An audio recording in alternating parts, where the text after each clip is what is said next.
There was not much today. I was too late to record the sun.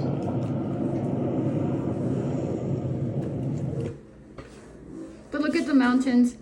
There's nothing normal about that. This isn't AI at all. I did ask a local geologist and they agreed that that's just not, that doesn't really make sense. Non-coincidentally, by the way, today is November the 6th, 2025.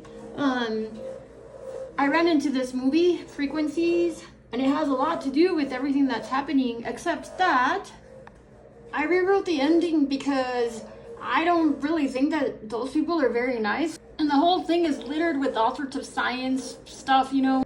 They'll use and discard anybody in this movie, well, in that movie. Except I'm not a data point, and this is an actual life, and it really did cost my dog's container, and I still can't get proper medicine. And I did tell everyone, I did put out all of the literature and all of the calendars. All of this is in my preliminary patents.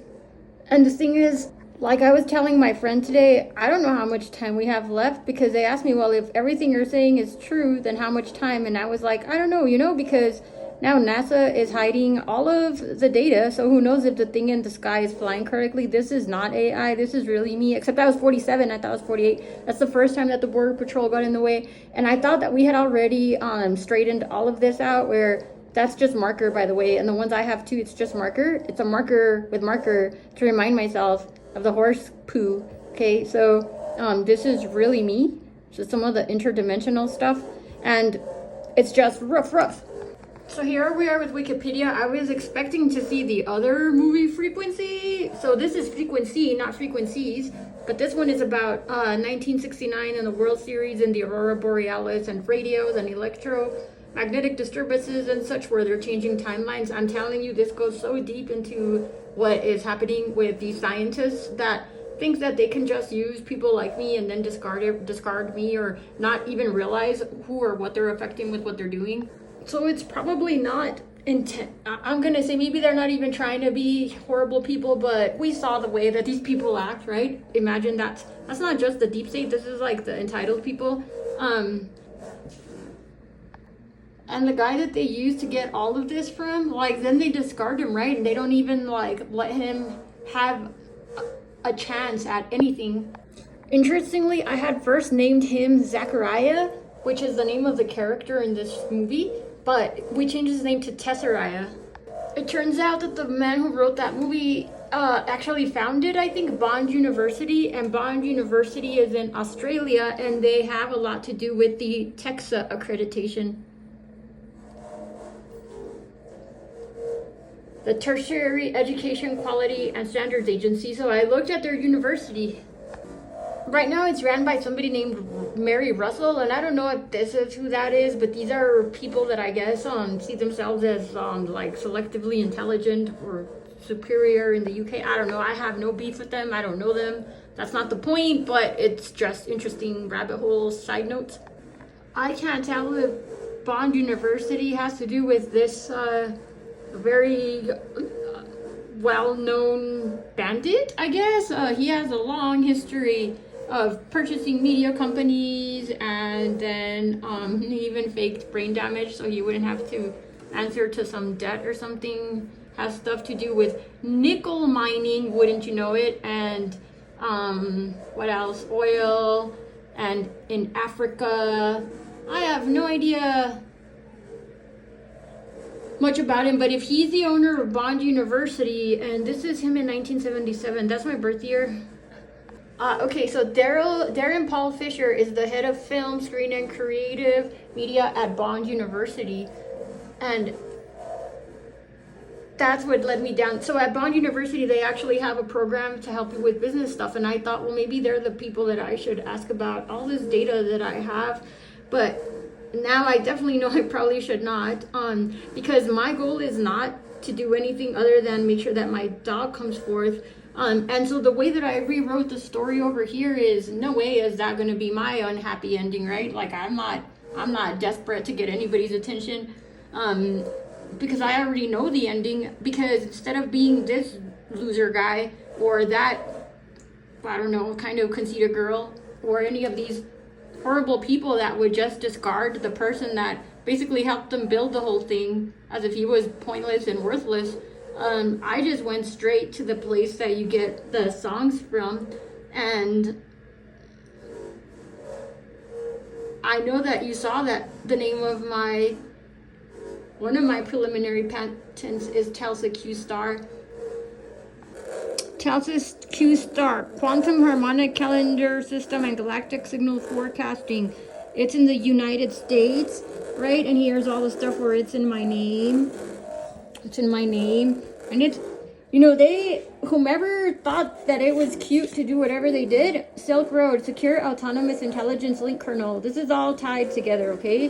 Interdimensional, galactic, MK Ultra, majestic, international laws. If anybody thinks that I care about what's happening in pieces of paper in the United States, you're sort of right. But throughout this whole movie, the girl's father keeps asking, like, do you have a patent for that? Do you have a patent for that? I have the patent, and all I can say is what I was telling my friend when I was saying, like, I can't believe that the regular news media isn't covering the fact that there's a giant thing that's about to wreck into us. And then they asked me, well, how much time do we have? And I was like, well, who knows, because NASA took the data, so it's basically flying blind. And it seems cute to harvest children for the stuff that they may or may not know, and to try to manipulate whatever comes from the heavens, literally, to get to decide who gets to be the lucky ones with opportunity. And I know that I signed up to be a test dummy. This is everything that it looks like it is. Old technology, iron. He talks about irony, but we know that 3i Atlas does not have iron. It just has the other stuff, right? Can you imagine how many egos would actually have to relent any kind of admittance that they weren't able to solve something better than I did? Could you imagine? So NASA is hiding the data, and I'm over here like trying to say, like, hey, you just like give me a smidgen of credibility, then I can get my documents from the CIA and it'll open all sorts of salacious information. But hasn't happened yet. I'm looking through my old Facebook. This one does not have the word raptor in it. For where I was talking about cyanide and LSA, which was a big part of this whole thing for the harmonics thing to work. Why do I say that? Because of what the composition is of the thing in the sky.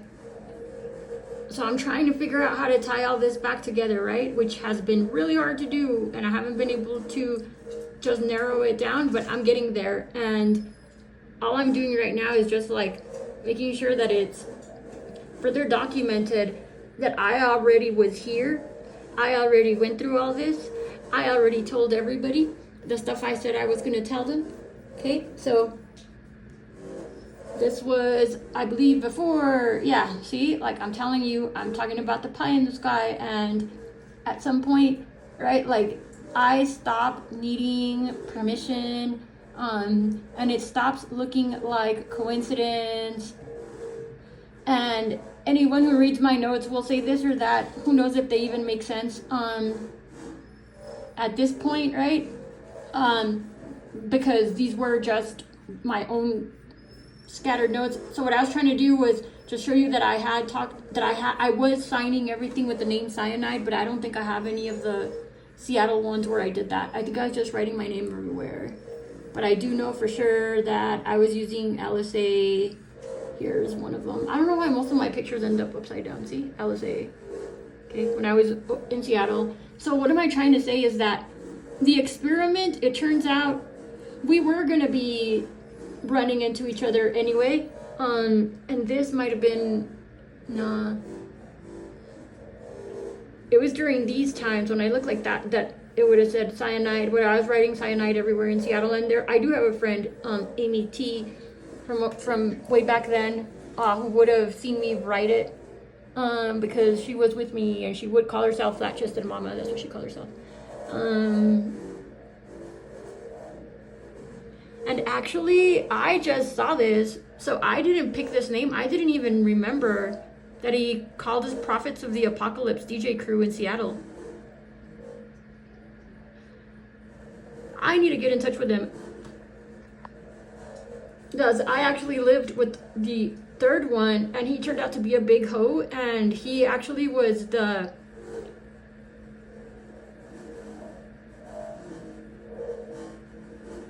Oh my gosh, I wrote this 13 years ago. Like, here's the ghost ship thing that I recently wrote. I guess I should let him know, and he's a finance major, but what I'm trying to say is I'm not doing this for the money anymore. I figured out how to free myself financially, but I'm still not gonna just be doing stuff for free, because that was part of one of the lessons for me, is to understand the value of what I'm bringing.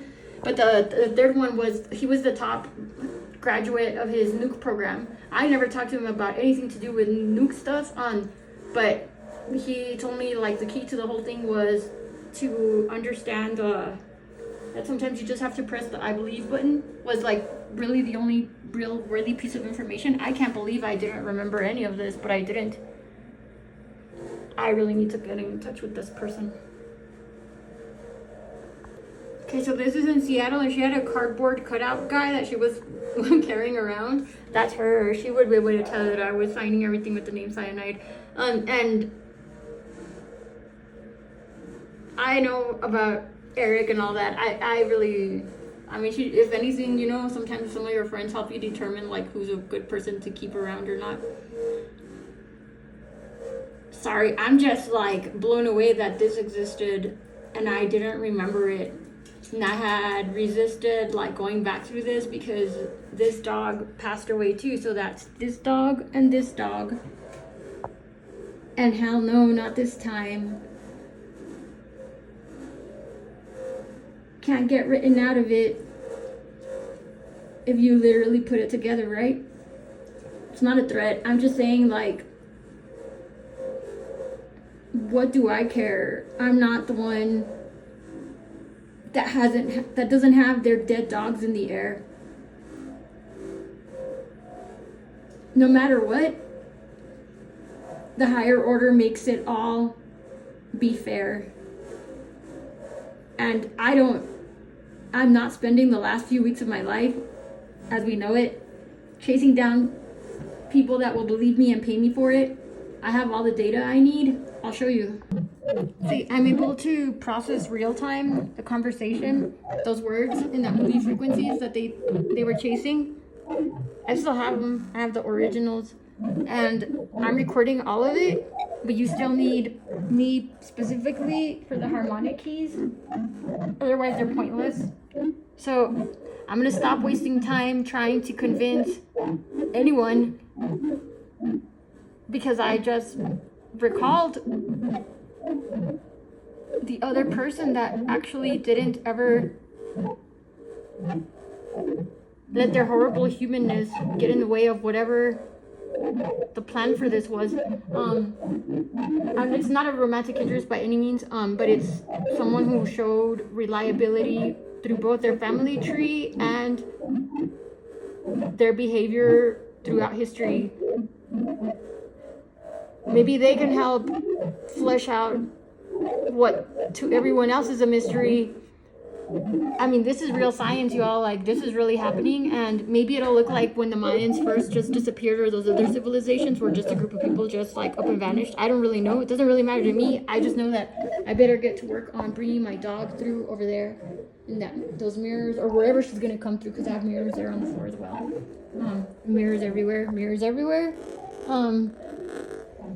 And I could have never imagined that it would appear as that thing in the sky, right? Like that whole through Atlas thing is like, wow. So who knows how miraculous her reemergence is going to be.